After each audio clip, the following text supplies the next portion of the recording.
I've always considered myself a patient man.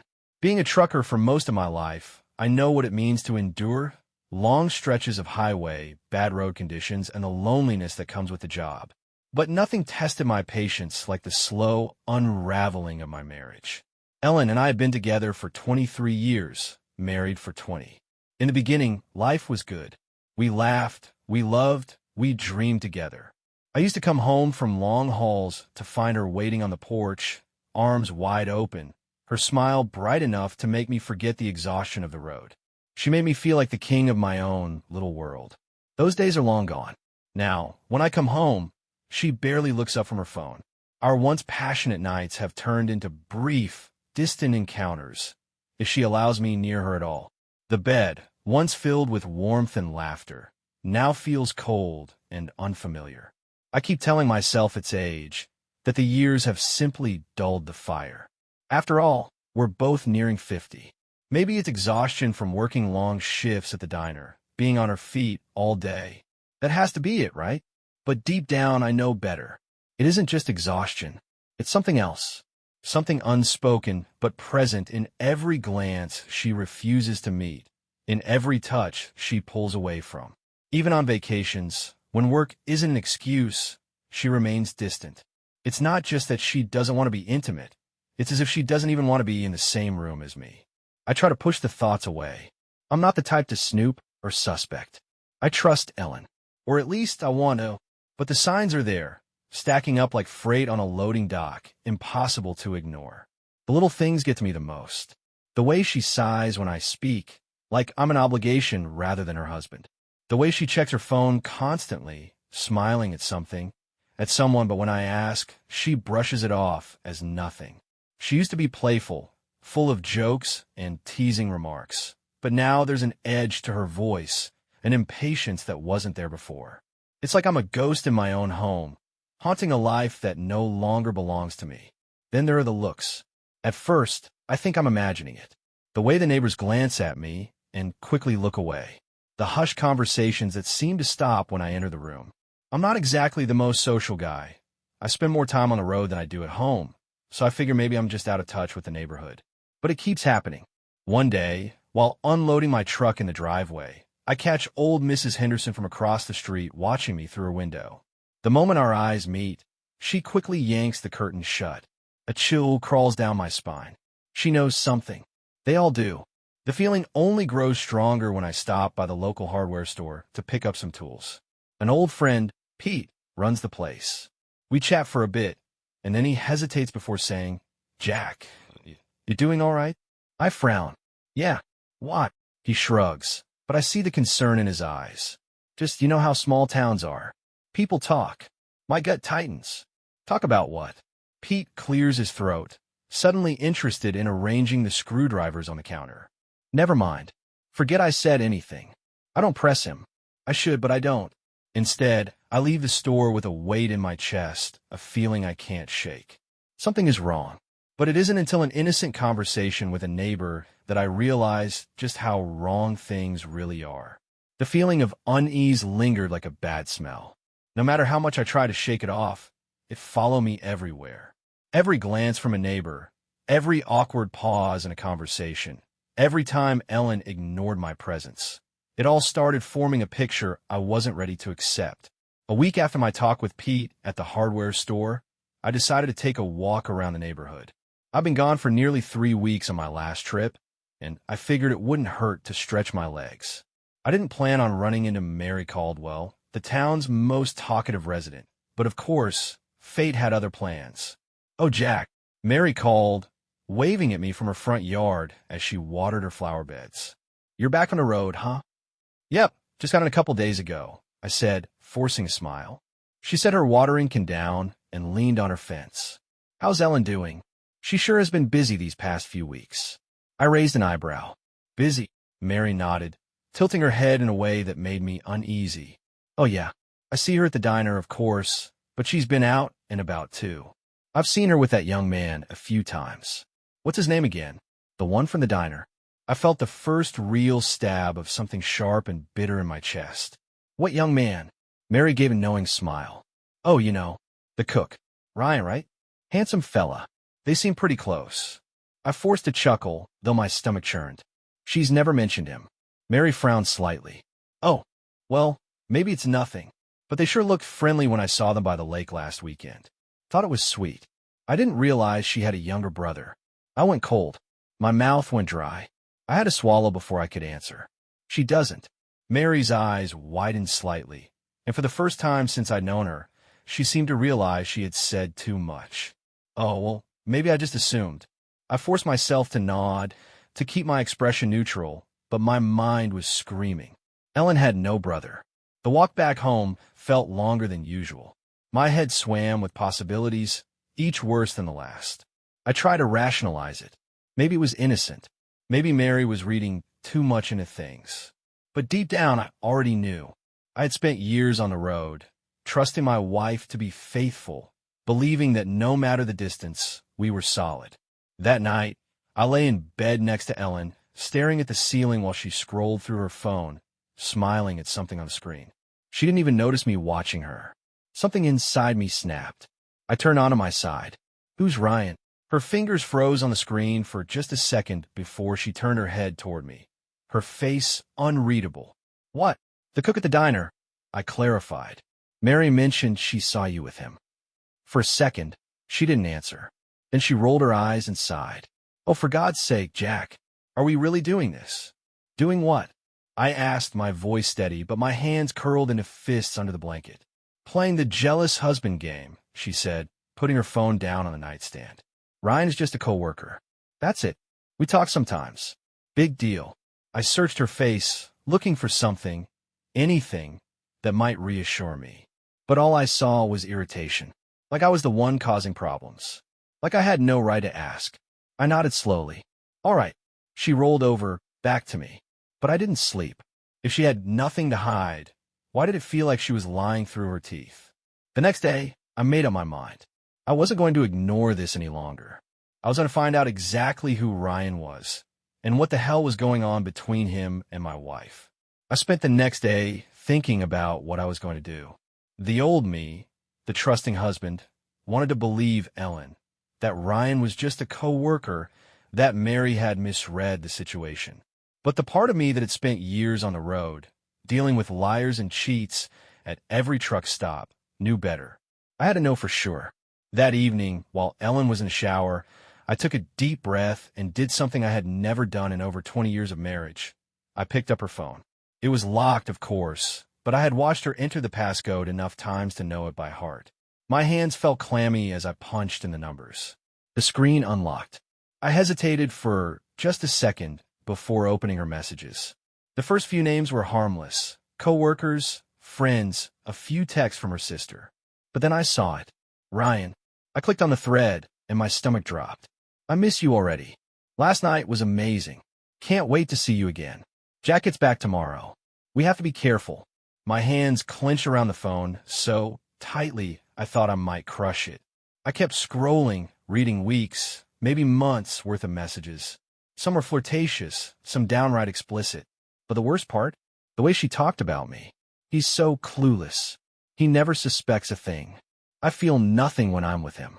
I just pretend. My chest tightened. The betrayal burned deep, but what hurt even more was the mockery. This wasn't just cheating. This was humiliation. She had laughed at me, made a fool of me while I was out breaking my back to support her. I heard the water shut off in the bathroom. Panic jolted through me. I quickly locked the phone and placed it back exactly where I found it, then walked out of the bedroom, my heart pounding. I needed to clear my head. I grabbed my truck keys and drove. I didn't know where I was going, only that I needed to put distance between myself and the house before I did something I'd regret. An hour later, I found myself parked outside the diner. I hadn't planned to come here, but now that I was, it felt right. I needed to see him, the man who'd been screwing my wife behind my back. I stepped inside and took a seat at the counter. It was late, and the place was nearly empty. A waitress I didn't recognize approached me. Can I get you something? I scanned the menu without really seeing it. Just a coffee. And is Ryan working tonight? She nodded. Yeah, he's in the back. Want me to get him? I smiled, though there was nothing friendly about it. Yeah, tell him a friend wants to say hello. A few minutes later, Ryan walked out from the kitchen, wiping his hands on a towel. He was younger than I expected, maybe mid-30s. Tall, good-looking, the kind of guy who probably had no trouble getting women. My stomach twisted at the thought of Ellen in his arms. He approached the counter, smiling. "Hey, Mun, you wanted to." His voice trailed off as he got a good look at me.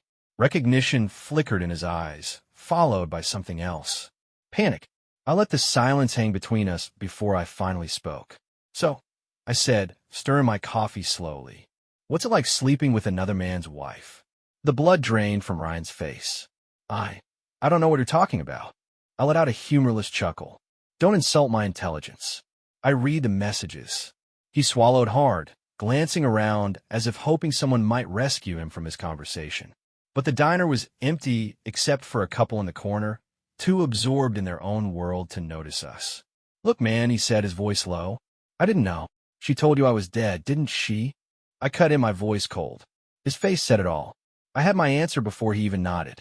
She said you died a couple years ago, that she was a widow." I clenched my jaw so tightly it hurt. Of all the lies she could have told, this was the lowest. "How long?" I asked. Ryan hesitated, then sighed. 6 months. Maybe a little longer. 6 months. Half a year of deception. Half a year of coming home to a woman who looked me in the eye and lied. I should have felt rage. I should have wanted to pull my fist through Ryan's face. But all I felt was exhaustion. Ryan shifted uncomfortably. "Listen, man, I swear if I had known..."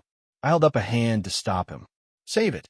You're not innocent, but she's the real problem." He exhaled, looking relieved. "So what now?" I took a sip of my coffee, considering my next words carefully. "I think it's time we teach her a lesson," I said finally. Ryan blinked. "What do you mean?" I leaned in slightly, lowering my voice. "I mean, we both walk away at the same time. Let her feel what it's like to lose everything." He frowned. "You want me to break up with her?" I nodded. "And I'll be gone before she even realizes what's happening." Ryan stared at me for a long moment, then, slowly, he nodded. "All right," he said.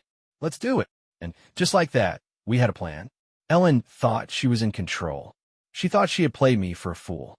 But she had no idea what was coming. I barely slept that night. My mind raced with everything I had uncovered. The texts, the lies, the humiliation. I thought about confronting Ellen right then and there, but no. That would be too easy for her. She needed to feel what it was like to have the rug ripped out from under her, just like she had done to me. At dawn, I got up quietly, careful not to wake her. I stood at the bedroom door for a moment, watching her sleep peacefully, unaware of the storm about to hit her. Then I packed a bag. Essentials only. A few days' worth of clothes, my truck keys, and the old photo of us on our wedding day. I stared at it for a moment before tucking it inside the bag. Not out of nostalgia, just as a reminder of what she had thrown away. By the time she woke up, I was already gone.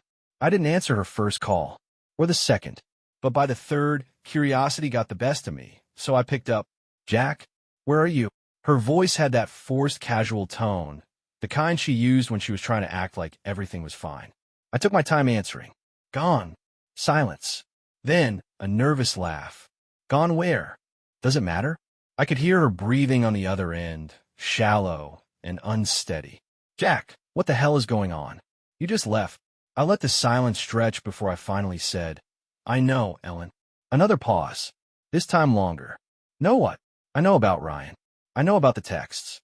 I know about everything." Her breath hitched. I pictured her sitting on the edge of the bed, gripping the phone, scrambling to come up with a way out of this. She always had an excuse, a way to twist things, to make herself the victim. But this time, there was no escape. "Jack, I hung up. I wasn't going to listen to her stammer through her usual bullshit. Instead, I drove straight to the diner. Ryan had promised he would take care of his end, and I wanted to make sure he followed through. When I arrived, I took a seat at the counter, ordering a black coffee. The place was busy, but it didn't take long for the whispers to start. People had already heard. Small towns thrive on gossip, and my disappearing act hadn't gone unnoticed. I didn't care. Let them talk. Ryan spotted me from the kitchen and wiped his hands on a towel before walking over. He looked tense, his usual cocky demeanor nowhere to be found. "It's done," he muttered under his breath. "I told her this morning." "She lost it." I nodded, taking a slow sip of my coffee. "Good." She started crying, man. begging. Said she made a mistake. I scoffed. Yeah, you bet. Ryan rubbed his face. She told me she loved me, that she was leaving you anyway, that we could be together. But I could see it in her eyes. She was just grasping at straws. Because she knew she was losing, I said flatly. Not because she actually gave a damn. He sighed. Guess I dodged a bullet. I shook my head. No, you got hit. You just managed to get up and walk away. Ryan nodded, then hesitated. You think she'll try to win you back? I let out a humorless chuckle.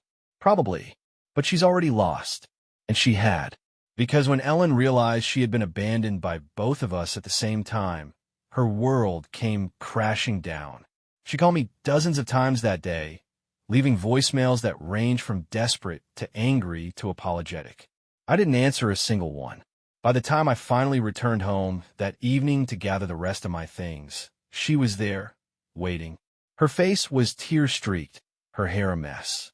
She looked nothing like the confident, secretive woman who had been carrying on her affair in the shadows. You can't just leave, she said, her voice cracking. I stepped past her, heading straight for the bedroom. I already did. She followed, grabbing my arm. Jack, please. I made a mistake. It didn't mean anything. You've been gone so much, and I was lonely. I shook off her grip. You weren't lonely, Ellen. You were selfish. She exhaled sharply, like I had slapped her. We can fix this. We've been together for so long. Don't just throw it away. I turned to face her, staring into those eyes I had once loved. You already did. Her lip trembled. I didn't want to hurt you. I laughed bitterly. That's the thing. You didn't just hurt me. You insulted me. You mocked me. You treated me like a fool. And now that you've lost everything, you want to patch things up? Tears streamed down her face. Jack, I love you.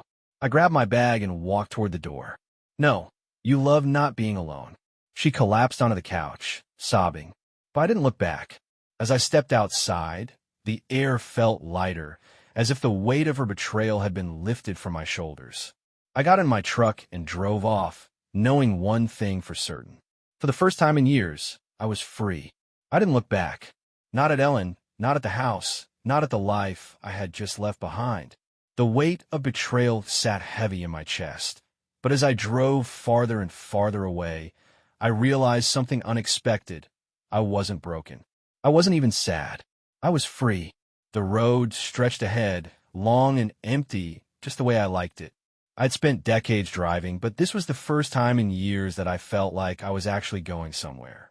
Not just from one delivery to another, but towards something new, something unknown. Ellen kept calling, but I ignored every ring. Eventually, the calls turned into texts, pleading at first, then angry, then bitter. By the time I crossed the state line, she had given up. Good. I stopped at a diner outside of Nashville, the kind of place where no one asked questions and the coffee was always hot. As I ate my eggs and toast, I thought about Ryan. He had done his part, walked away just like I had. Maybe he'd learned his lesson. Maybe he'd be smarter next time. Or maybe he'd just find another woman to chase, another life to mess with. Didn't matter to me. He wasn't my problem anymore. I had no plan, no destination, just a full tank of gas and an open road. And for the first time in a long time, that was enough. Because sometimes, the best revenge isn't anger or payback. It's moving on. I woke up in the sleeper cab of my truck, parked just off a quiet stretch of highway outside Memphis. The early morning light spilled across the dashboard, and for the first time in years, I felt like I was waking up to a life that was mine again. No more lies. No more waiting for the other shoe to drop. Just me, the open road, and the promise of something better. I stretched and climbed out of the cab, grabbing a fresh shirt from my duffel bag. I had a few deliveries lined up to keep the cash flowing, but for the most part, I was giving myself time. Time to figure out what I wanted. Time to let go of the past and look toward whatever was next. I stopped at a small truck stop diner, the kind where the coffee is strong and the waitresses call you hon. As I sat at the counter, sipping my coffee, I realized how long it had been since I'd just enjoyed a quiet moment like this. No stress. No suspicions. No pretending everything was fine when it wasn't.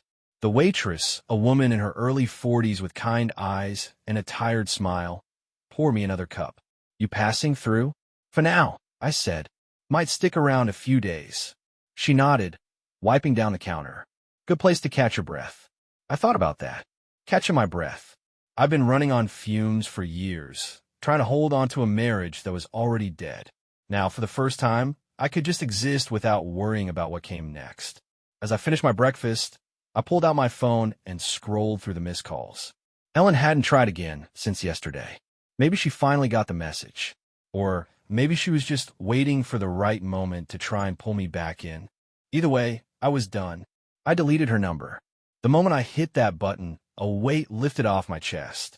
She was nothing but a chapter in a book I wasn't reading anymore. Need anything else, hon? The waitress asked. I shook my head and left cash on the counter. Just the check. She smiled. Wherever you're headed, I hope you find what you're looking for. I thought about that as I walked back to my truck. Maybe I wasn't looking for anything specific. Maybe I was just letting the road take me where I was meant to be. And for the first time in a long time, that was enough. I spent the next few days hauling freight across Tennessee, getting lost in the rhythm of the road. It was the only place that made sense to me anymore. No attachments, no obligations, just the hum of the engine and the endless stretch of highway ahead. But even the road has a way of throwing curveballs. I had parked at a truck stop outside of Nashville for the night, figuring I'd grab a bite before settling in. The diner looked like 100 others I'd been to, neon sign buzzing, the faint smell of frying bacon hanging in the air. I slid into a booth and was halfway through my coffee when I heard a voice I hadn't expected. Jack! I looked up, and there she was. Melissa. It took me a second to place her, but when I did, a flood of old memories came rushing back. Melissa and I had known each other years ago, before I met Ellen. She used to be a waitress at one of my regular stops back in Arkansas. We had flirted back then, danced around something more, but timing was never on our side. And then life happened. I set my cup down. Melissa? She smiled, but there was hesitation in her eyes. Didn't think I'd ever run into you again. Yeah, it's been what? 25 years. Something like that. She slid into the seat across from me. You look good, Jack. I chuckled, shaking my head. I look tired. She shrugged. We all do. We talked for a while, catching up on the years that had passed. She had moved around a lot, like me. Had a marriage that didn't work out, like me. Life had knocked her around, but there was still a fire in her, the same spark I remembered from all those years ago. So, she said, stirring her coffee. What brings you out this way? I hesitated for a second before answering. Just driving. Figuring things out. She gave me a knowing look. That sounds like code for something went to hell. I smirked. Yeah, something like that. Melissa didn't push. She just nodded like she understood because maybe she did. Well, she said, finishing the last of her coffee. If you're in town for a bit, maybe we grab another cup sometime. For old time's sake. I thought about it. About the past, the road ahead, and the woman sitting across from me who had once been a what-if. And for the first time in a long time, I considered saying yes. I didn't say yes right away. Old habits die hard, and trust, that was something I wasn't sure I had in me anymore. But something about Melissa made me want to try. Maybe it was the easy way she smiled, or how she didn't press for details, letting silence fill in the gaps where words weren't needed. Maybe it was just the simple fact that she wasn't Ellen. The next evening, I found myself back at the diner. I told myself it was just for another meal, but deep down, I knew better. Melissa saw me the moment I walked in, her lips curving into a small, knowing smile. She was behind the counter this time, refilling coffee cups, moving with the same effortless grace I remembered from all those years ago. She walked over, coffee pot in hand. Back again so soon? Figured I'd try the pie, I said, nodding toward the display case. That is, if it's as good as I remember. She smirked. Only one way to find out. A few minutes later, she slid a plate of pecan pie in front of me and sat across from me in the booth. The place wasn't too busy, and she had time to chat between customers. We talked more that night than we had the night before. About life, regrets, the things we'd both lost along the way. I told her, in vague terms, about Ellen. She didn't judge or pity me, just listened, nodding as if she understood all too well. You ever think about stopping? She asked after a while. Stopping what? The road. The running. I exhaled, staring into my coffee. Not until recently. She nodded. I get that. For a long moment, we sat in silence, and I found I didn't mind it. I had spent so much time lately drowning in my own thoughts, but sitting here with her, it felt different, lighter. So, she finally said, tilting her head, "What's next for you?" I thought about that, about the open road ahead, the lack of a plan, the freedom that had once felt exhilarating but now felt a little empty. "I don't know," I admitted, "but maybe I'll stick around a little longer." Melissa smiled, and for the first time in a long time, I felt something I hadn't felt in years. Hope.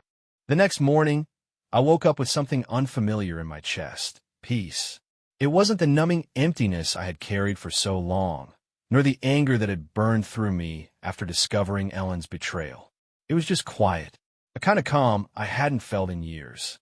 I stretched, rolled out of my sleeper cab, and stepped into the crisp Tennessee air. The sun was just beginning to rise, casting long shadows across the truck stop. I grabbed a fresh shirt from my bag, ran a hand through my hair, and made my way toward the diner. I wasn't sure if I was hungry for breakfast or just for another conversation with Melissa. She was already there, pouring coffee for the early morning crowd. When she spotted me, she gave me a warm, easy smile, like she'd been expecting me. Maybe she had. "You're up early," she said as I slid onto a stool at the counter. Force of habit, I admitted. "You?" She laughed softly. "You don't work in a diner without getting used to sunrise shifts." I watched her move, effortlessly navigating the space behind the counter, greeting regulars by name, laughing at some old man's corny joke. There was something so natural about the way she fit into this place, like she belonged here, like she had found her place in the world. And for the first time, I wondered if I could find mine too. Melissa placed a plate of eggs and toast in front of me and leaned on the counter. "You sticking around or just passing through?" It was an innocent enough question, but I knew there was more beneath it. And the truth was, I didn't know. The road had been my escape, my home, but suddenly it didn't feel like enough anymore. "I don't know yet," I admitted, "but I'm not in a rush to leave." She smiled at that, a small, knowing smile that made my chest tighten in a way I wasn't ready to name just yet. "Well, take your time, Jack. No one's chasing you." I nodded, taking a slow sip of my coffee. Maybe for the first time, I wasn't the one running either. After breakfast, I took a drive through town just to see what was there. It was a quiet place, the kind of town where everybody knew each other, where people stopped to chat at the grocery store and waved to strangers passing by. It reminded me of the life I once thought I wanted with Ellen before everything fell apart. But instead of feeling bitter about it, I just felt ready. Ready to move on. Ready to let go. Ellen hadn't called in days. Maybe she finally understood that there was nothing left to say. Or maybe she was just waiting for the right moment to try and reel me back in. Either way, I knew what I would say if she ever did reach out. Nothing. Some things don't deserve closure. Some things just need to be left behind. That evening, I found myself back at the diner, just like before. But this time, I wasn't there out of habit. I was there because I wanted to be. Melissa poured me a fresh cup of coffee, sitting across from me during a rare lull in customers. "Figure out what's next?" she asked. I exhaled, nodding slowly. "Yeah, I think I have." She tilted her head, waiting. "I'm done running," I said finally. "I think I might stick around for a while." Melissa didn't say anything right away, but her smile said enough. Maybe second chances weren't just about love. Maybe they were about choosing yourself for the first time in a long time. And maybe, just maybe, I was finally ready to do just that. A week had passed since I first rolled into this town, and for the first time in years, I wasn't in a hurry to leave. The road had been my escape for so long, but now, it felt more like a choice than an obligation. I could drive away at any moment, but the question was, did I want to? Melissa and I had fallen into an easy routine.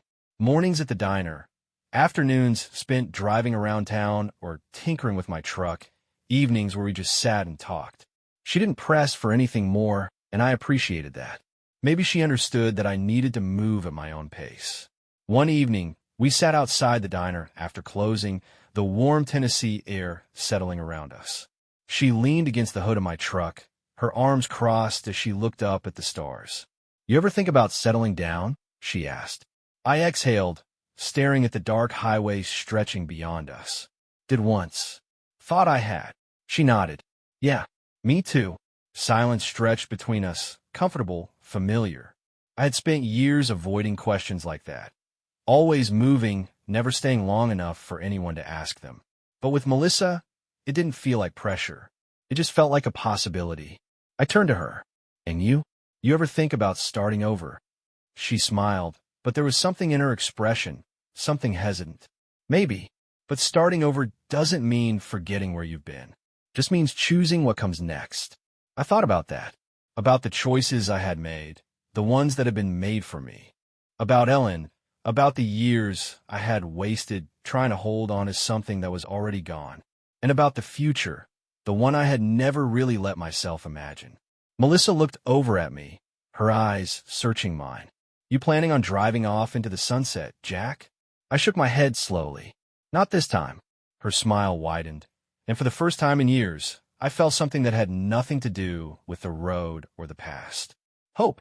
The next morning, I packed up my truck, not to leave, but to move forward. I had spent years running, but now I was ready to stop. Maybe not forever. Maybe not even for long. But for now, this was enough. Because sometimes the best destination isn't a place. It's a person. And for the first time in a long time, I was exactly where I needed to be.